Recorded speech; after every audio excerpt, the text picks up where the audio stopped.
ಪ್ರೀತಿಯ ವಿದ್ಯಾರ್ಥಿಗಳೇ, ನಾನು ಜಗದೀಶ್ ನಡುವಿನಮಠ್, ಸಹಾಯಕ ಪ್ರಾಧ್ಯಾಪಕರು ರಾಜ್ಯಶಾಸ್ತ್ರ. ಭಾರತ ಸಂವಿಧಾನ ಸಾಂಸ್ಥಿಕ ರಚನೆಯ ವಿಷಯದ ಪತ್ರಿಕೆಯಲ್ಲಿ ಪಾರ್ಲಿಮೆಂಟಿನ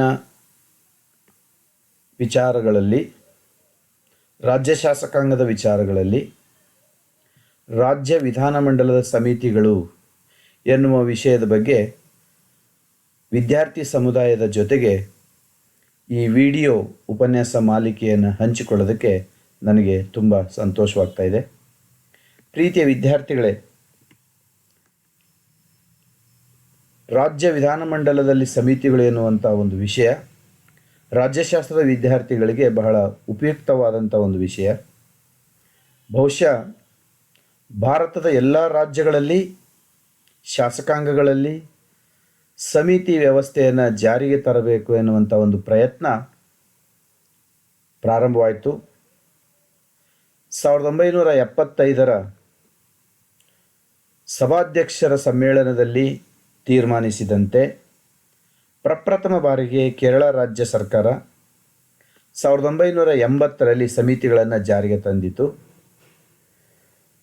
ನಂತರ ಕರ್ನಾಟಕ ವಿಧಾನಮಂಡಲದಲ್ಲಿ 1994 ಸಮಿತಿಗಳನ್ನು ರಚಿಸುವಂಥ ಮಹತ್ತರವಾದಂಥ ಒಂದು ಕಾರ್ಯ ಯೋಜನೆಯನ್ನು ಪ್ರಾರಂಭ ಮಾಡಿತು. ಅದರ ಮೂಲಕ ವಿವಿಧ ಇಲಾಖೆಗಳಿಗೆ ಸಂಬಂಧಪಟ್ಟಂತೆ ಸ್ಥಾಯಿ ಸಮಿತಿಗಳನ್ನು ರಚನೆ ಮಾಡಲಾಯಿತು.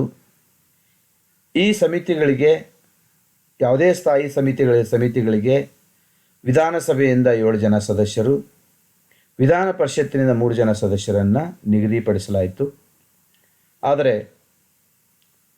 17/4/2000 ಈಚೆಗೆ ವಿಧಾನಸಭೆಯಿಂದ 12 ಸದಸ್ಯರು, ಪರಿಷತ್ತಿನಿಂದ 5 ಸದಸ್ಯರು ಇರಬೇಕೆಂತಕ್ಕಂಥ ಒಂದು ತೀರ್ಮಾನವನ್ನು ಕೈಗೊಳ್ಳಾಯಿತು.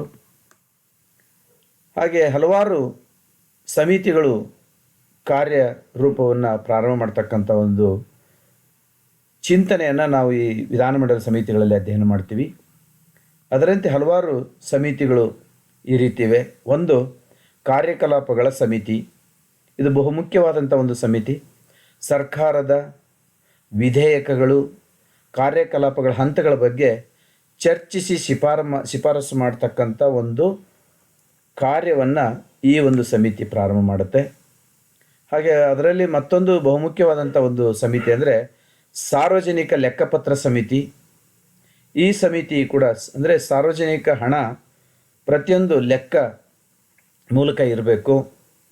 ಆ ಒಂದು ಸಾರ್ವಜನಿಕ ಹಣ ಅದಕ್ಕೆ ಒಂದು ವಿಶಿಷ್ಟವಾದಂಥ ಒಂದು ಜವಾಬ್ದಾರಿಯನ್ನು ನೀಡಬೇಕನ್ನೋ ಉದ್ದೇಶದಿಂದ ವಿಧಾನಸಭೆಯ 15 ಜನ ಸದಸ್ಯರು, ವಿಧಾನ ಪರಿಷತ್ತಿನಿಂದ 5 ಜನ ಸದಸ್ಯರು ಇರಬೇಕು ಅಂತ ಒಂದು ರಚನೆಯನ್ನು ಮಾಡಿಕೊಂಡು ಈ ಒಂದು ಲೆಕ್ಕಪತ್ರ ಸಮಿತಿ ರಾಜ್ಯ ಶಾಸಕಾಂಗಗಳ ನಿರ್ಣಯಗಳಿಗೆ ಅನುಗುಣವಾಗಿ ಸಾರ್ವಜನಿಕ ಹಣಕಾಸು ವೆಚ್ಚವಾಗಿದೆಯೇ ಅಥವಾ ಇಲ್ಲವೇ ಎಂಬುದನ್ನು ಪರಿಶೀಲಿಸಿ ವರದಿಯನ್ನು ಸಲ್ಲಿಸುವಂಥ ಪ್ರಮುಖವಾದಂಥ ಜವಾಬ್ದಾರಿಯನ್ನು ಈ ಒಂದು ಸಮಿತಿ ನಿರ್ವಹಿಸುತ್ತೆ. ಹಾಗೆ ಮತ್ತೊಂದು ಪ್ರಮುಖವಾದಂಥ ಸಮಿತಿ ಯಾವುದಪ್ಪ ಅಂತಂದರೆ ಸಾರ್ವಜನಿಕ ಉದ್ದಿಮೆಗಳ ಮೇಲಿನ ಸಮಿತಿ.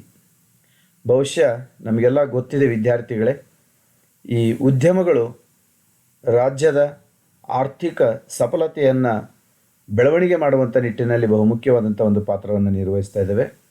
ಅದರಿಂದ ಸಾರ್ವಜನಿಕ ಉದ್ಯಮಗಳು ಅವುಗಳ ಬೆಳವಣಿಗೆ, ಅವುಗಳ ಸಾಧನೆ, ಅವುಗಳ ಒಂದು ಸಾರ್ವಜನಿಕ ಉಪಯೋಗದ ಒಂದು ಜವಾಬ್ದಾರಿಗಳನ್ನು ಹೇಗೆ ನಿರ್ವಹಿಸ್ತವೆ ಅನ್ನೋದ್ರ ಮೇಲೆ ಒಂದು ಸಮಿತಿಯನ್ನು ಮಾಡಿ, ಈ ಸಮಿತಿಯಲ್ಲಿ ವಿಧಾನಸಭೆಯಿಂದ 15 ಜನ ಸದಸ್ಯರು, ವಿಧಾನ ಪರಿಷತ್ತಿನ 5 ಜನ ಸದಸ್ಯರು ಕಾರ್ಯನಿರ್ವಹಿಸುವಂಥ ವ್ಯವಸ್ಥೆಯನ್ನು ರಚನೆ ಮಾಡಿಕೊಂಡಿದ್ದೀವಿ. ಹಾಗೆ ಸಾರ್ವಜನಿಕ ಉದ್ಯಮಗಳ ವ್ಯವಹಾರವನ್ನು ಪರಿಶೀಲಿಸ್ತಕ್ಕಂಥದ್ದು.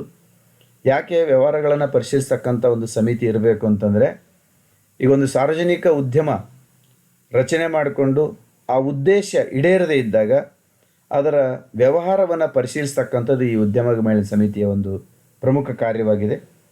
ಮತ್ತು ಸಾರ್ವಜನಿಕ ಹಣಕ್ಕೆ ಪ್ರತಿಯೊಂದಕ್ಕೂ ಕೂಡ ಅದು ಅಕೌಂಟೇಬಲ್ ಆಗಿರಬೇಕು, ಆ ಸಾರ್ವಜನಿಕರಿಗೆ ಅದು ಉಪಯೋಗ ಆಗಬೇಕು ಅನ್ನುವಂಥ ಧ್ಯೇಯೋದ್ದೇಶದಿಂದ ಆ ಸಾರ್ವಜನಿಕ ಎಲ್ಲ ಲೆಕ್ಕಪತ್ರಗಳನ್ನು ಪರಿಶೀಲನೆ ಮಾಡಿ ಅದರ ಮೇಲೆ ಸಮಗ್ರವಾದಂಥ ವರದಿಯನ್ನು ಸಲ್ಲಿಸುವಂಥ ಮಹತ್ತರವಾದಂಥ ಒಂದು ಕಾರ್ಯವನ್ನು ಈ ಸಮಿತಿ ನಿರ್ವಹಿಸ್ತಾ ಇದೆ. ಹಾಗೆ ನಾಲ್ಕನೇ ಪ್ರಮುಖ ಸಮಿತಿಯಾದಂಥ ಪರಿಶೀಲನಾ ಸಮಿತಿ, ಇದು ಬಹುಮುಖ್ಯವಾದಂಥ ಕಾರ್ಯವನ್ನು ನಿರ್ವಹಿಸುತ್ತೆ. ರಾಜ್ಯದ ವಿಧಾನಮಂಡಲದ ಅಧಿವೇಶನದ ಎಲ್ಲ ವಿಧೇಯಕಗಳಿಗೆ ಸಂಬಂಧಿಸಿದಂಥ ಸಮಿತಿ ಇದು. ಯಾವುದೇ ವಿಧೇಯಕಗಳು ತಯಾರಾದ ಮೇಲೆ ಈ ಸಮಿತಿ ಪರಿಶೀಲನೆ ಮಾಡಿ ಮುಂದಿನ ಹಂತಕ್ಕೆ ಕಳಿಸುವಂಥ ಪ್ರಮುಖವಾದಂಥ ಜವಾಬ್ದಾರಿ ಈ ಸಮಿತಿ ಮೇಲಿದೆ. ಹಾಗೆ ಅಹವಾಲು ಸಮಿತಿ ಸದನಗಳಿಗೆ ಬಂದಂಥ ಅಹವಾಲು ಮತ್ತು ಮನವಿಗಳನ್ನು ಸ್ವೀಕರಿಸಿ ಸದನಕ್ಕೆ ಸಮಗ್ರವಾದಂಥ ವರದಿಯನ್ನು ನೀಡಿ ಯಾವುದೇ ಸದಸ್ಯರ ಅಹವಾಲುಗಳನ್ನು ಈಡೇರಿಸುವಂಥ ನಿಟ್ಟಿನಲ್ಲಿ ಸದನ ಸಮಿತಿಗಳ ಒಂದು ತೀರ್ಮಾನ ಬಹುಮುಖ್ಯವಾಗಿರುತ್ತೆ.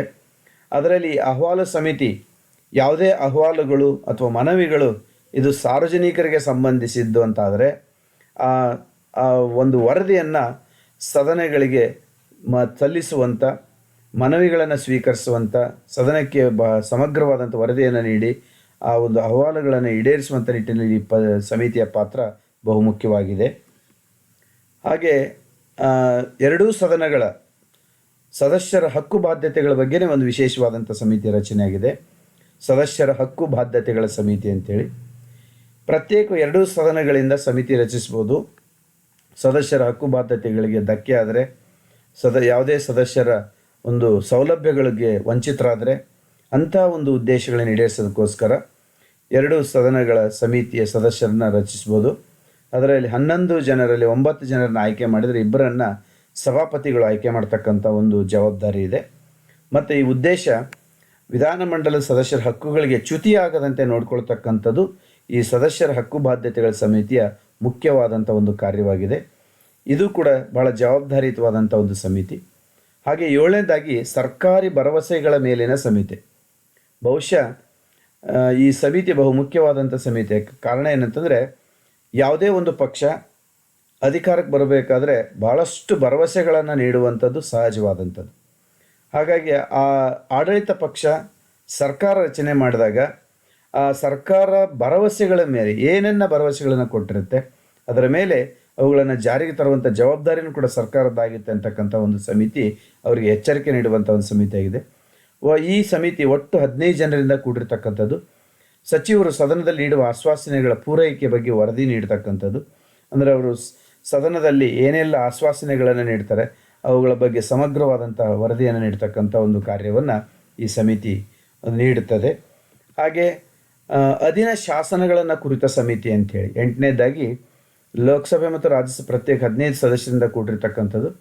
ಮತ್ತು ಸಂಸತ್ತು ಚಲಾಯಿಸುವಂಥ ಅಧಿಕಾರ ಕಾನೂನಿಗೆ ಅನುಸಾರವಾಗಿ ಇಲ್ಲವೋ ಇದೆ ಎಂಬುದನ್ನು ತನಿಖೆ ಮಾಡ್ತಕ್ಕಂಥದ್ದು. ಹಾಗೆ ವಿಧಾನಮಂಡಲದಲ್ಲಿ ಕೂಡ ಅಧೀನ ಶಾಸನಗಳ ಸಮಿತಿ ಕುರಿತು ಒಂದು ವಿಶೇಷವಾದಂಥ ಸಮಿತಿ ರಚನೆ ಮಾಡಿದೆ. ಅಂದರೆ ಯಾವುದೇ ಶಾಸನಗಳ ಅಗತ್ಯತೆಯನ್ನು ಮನಗಂಡು ಆ ಒಂದು ಶಾಸನ ಅಗತ್ಯ ಇದೆಯಾ ಇಲ್ಲವೋ ಅಂತಕ್ಕಂಥ ತೀರ್ಮಾನ ಮಾಡ್ತಕ್ಕಂಥ ಒಂದು ಜವಾಬ್ದಾರಿ ಈ ಅಧೀನ ಶಾಸನಗಳ ಕುರಿತು ಸಮಿತಿಗೆ ಇರುವಂಥ ಒಂದು ಪ್ರಮುಖ ಜವಾಬ್ದಾರಿಯಾಗಿದೆ. ಹಾಗೆ ಮತ್ತೊಂದು ವಿಶೇಷವಾದಂಥ ಸಮಿತಿ ಏನಂದರೆ ಪರಿಶಿಷ್ಟ ಜಾತಿ ಮತ್ತು ಪರಿಶಿಷ್ಟ ಪಂಗಡದ ಹಿತರಕ್ಷಣಾ ಸಮಿತಿ ಅಂತ. ವಿಧಾನಸಭೆಯ 15 ಜನ ಸದಸ್ಯರು, ಪರಿಷತ್ತಿನಿಂದ 5 ಜನ ಸದಸ್ಯರು ಇರತಕ್ಕಂಥ ಒಂದು ಸಮಿತಿ ಇದು. ಇದರಲ್ಲಿ ಬಹುಶಃ ಸಂವಿಧಾನದ ಆಶಯಗಳು, ಸಂವಿಧಾನದಲ್ಲಿರ್ತಕ್ಕಂಥ ಜವಾಬ್ದಾರಿಗಳನ್ನು ಅನುಸಾರವಾಗಿ ಪರಿಶಿಷ್ಟ ಜಾತಿ ಮತ್ತು ಪರಿಶಿಷ್ಟ ಪಂಗಡದ ಎಲ್ಲ ವರದಿಗಳನ್ನು ಪರಿಶೀಲಿಸಿ ಕಾನೂನು ಅನುಷ್ಠಾನದ ಬಗ್ಗೆ ತನಿಖೆ ಮಾಡ್ತಕ್ಕಂಥದ್ದು. ಅವುಗಳ ತನಿಖೆಯಿಂದ ಬಂದಂಥ ವರದಿಗಳನ್ನು ಸದನ ಸಮಿತಿಗೆ ಶಿಫಾರಸು ಮಾಡ್ತಕ್ಕಂಥದ್ದು. ಪರಿಶಿಷ್ಟ ಜಾತಿ ಅವರ ಹಿತಕ್ಕೆ ಧಕ್ಕೆ ಆದಂಥ ಸಂದರ್ಭದಲ್ಲಿ ಈ ಸಮಿತಿಯ ಒಂದು ಕಾರ್ಯ ಬಹಳ ಪ್ರಮುಖವಾಗಿರ್ತಕ್ಕಂಥ ಒಂದು ಕಾರ್ಯವಾಗಿದೆ. ಹಾಗೆ ಮತ್ತೊಂದು ಏನಂದರೆ ಇತರೆ ಕೆಲವು ಸಮಿತಿಗಳು ಕಾರ್ಯನಿರ್ವಹಿಸಿದೆ. ವಿಶೇಷವಾಗಿ ಮಹಿಳಾ ಮತ್ತು ಮಕ್ಕಳ ಕಲ್ಯಾಣ ಸಮಿತಿಗಳು, ಮತ್ತು ಕಾಗದ ಪತ್ರಗಳ ಸಮಿತಿಗಳು, ಮತ್ತು ಅರ್ಜಿ, ಯಾವುದೇ ಒಂದು ಸದನಕ್ಕೆ ಅರ್ಜಿಗಳು ಬರತಕ್ಕಂಥದ್ದು, ಆ ಅರ್ಜಿಗಳ ಪರಿಶೀಲನಾ ಸಮಿತಿ ಮಾಡ್ತಕ್ಕಂಥದ್ದು. ಹಾಗೆ ಈ ವಿಧಾನ ಮಂಡಲದ ಕಾರ್ಯಕಲಾಪಗಳ ಬಗ್ಗೆ, ಅಂದರೆ ಯಾವ ಕಾರ್ಯಕಲಾಪಗಳ ಸೂಚಿ ಏನಿರಬೇಕು, ಮತ್ತು ಯಾವ ಕಾರ್ಯಕಲಾಪ ಯಾವ ವಿಷಯಗಳ ಮೇಲೆ ಚರ್ಚೆ ಆಗಬೇಕು, ಶೂನ್ಯ ವೇಳೆಯಲ್ಲಿ ಏನು ಚರ್ಚೆ ಆಗಬೇಕು, ಆಮೇಲೆ ವಿಶೇಷವಾಗಿ ಅಂತ ಒಂದು ಎಷ್ಟು ದಿನ ಅಧಿವೇಶನಗಳನ್ನು ನಡೆಸಬೇಕು, ಪ್ರತಿದಿನದ ಅಧಿವೇಶನಗಳ ಜವಾಬ್ದಾರಿಯನ್ನು, ಅಧಿವೇಶನಗಳ ಕಾರ್ಯಸೂಚನೆಗಳು ಎಲ್ಲವನ್ನು ತೀರ್ಮಾನ ಮಾಡ್ತಕ್ಕಂಥ ಒಂದು ಸಮಿತಿ ಕಾರ್ಯಕಲಾಪಗಳ ಸಲಹಾ ಸಮಿತಿ. ಒಟ್ಟಿನಲ್ಲಿ ವಿದ್ಯಾರ್ಥಿಗಳೇ, ಈ ಒಂದು ವಿಧಾನಮಂಡಲದ ಸಮಿತಿಗಳು ಅಂತಕ್ಕಂಥ ಒಂದು ವಿಷಯ ಏನಿದೆ ಇದು ರಾಜ್ಯಶಾಸ್ತ್ರದ ವಿದ್ಯಾರ್ಥಿಗಳಿಗೆ ಅಷ್ಟೇ ಅಲ್ಲ, ಭಾರತದ ಪ್ರಜೆಗಳಿಗೆ ಬಹು ಮುಖ್ಯವಾದಂಥ ಒಂದು ವಿಚಾರ. ಈ ಸದನ ಸಮಿತಿಗಳ ಜವಾಬ್ದಾರಿಗಳು, ಅವುಗಳ ರಚನೆ, ಅವುಗಳ ಕಾರ್ಯವೈಖರಿ ಇವೆಲ್ಲ ತಿಳ್ಕೊಳ್ಳೋದ್ರಿಂದ ಆ ಒಂದು ಸದನ ಭಾಳ ಯಶಸ್ವಿಯಾಗಿ ನಡೆಯೋದಕ್ಕೆ ಇವೆಲ್ಲ ಸಮಿತಿಗಳು ಪೂರಕವಾಗಿ ಕಾರ್ಯನಿರ್ವಹಿಸುವಂಥ ಸಂಸ್ಥೆಗಳು ಆಗಿದ್ದಾವೆ ಅಂತಕ್ಕಂಥ ಮಾತುಗಳನ್ನು ಹೇಳ್ತಾ, ಈ ಒಂದು ಸದನ ಸಮಿತಿಗಳ ಬಗ್ಗೆ ಭಾಳಷ್ಟು ವಿಚಾರಗಳನ್ನು ಅಧ್ಯಯನ ಮಾಡ್ತಕ್ಕಂಥ ಒಂದು ಅವಕಾಶ ತಮಗೆಲ್ಲರಿಗೂ ವಿದ್ಯಾರ್ಥಿಗಳಿಗೆ ಇನ್ನಷ್ಟು ಮುಂದಿನ ಉಪನ್ಯಾಸ ಮಾಲಿಕೆಗಳ ಮೂಲಕ ನಿಮಗೆ ತಿಳಿಸ್ಕೊಡ್ತಕ್ಕಂಥ ಒಂದು ಪ್ರಯತ್ನವನ್ನು ನಾವು ಮಾಡ್ತೀವಿ ಅಂತ ಹೇಳ್ತಾ, ಈ ಒಂದು ವಿಚಾರಗಳನ್ನು ತಮಗೆ ತಿಳಿಸೋದಕ್ಕೆ ನನಗೆ ಭಾಳ ಸಂತೋಷವಾಗಿದೆ ಅಂತ ಹೇಳ್ತಾ ಎಲ್ರಿಗೂ ಧನ್ಯವಾದಗಳನ್ನು ತಿಳಿಸ್ತೀನಿ.